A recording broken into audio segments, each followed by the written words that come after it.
بسم اللہ الرحمن الرحیم۔ گفتگو کے آداب۔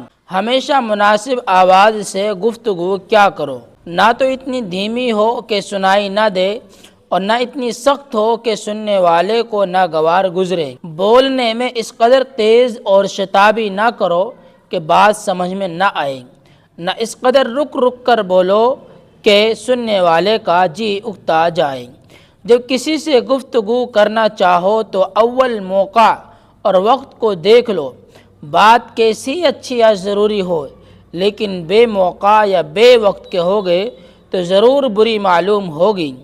کسی شخص سے ایسی بات نہ کہو جس کو وہ سمجھ نہ سکے، یا جس کے سننے کی اس کو رغبت نہ ہو، یا جس کے سننے سے اس کے دل کو رنج اور صدمہ پہنچے۔ چھری کا، تیر کا، تلوار کا تو گھاؤ بھرا، لگا جو زخم زباں کا رہا ہمیشہ ہرا۔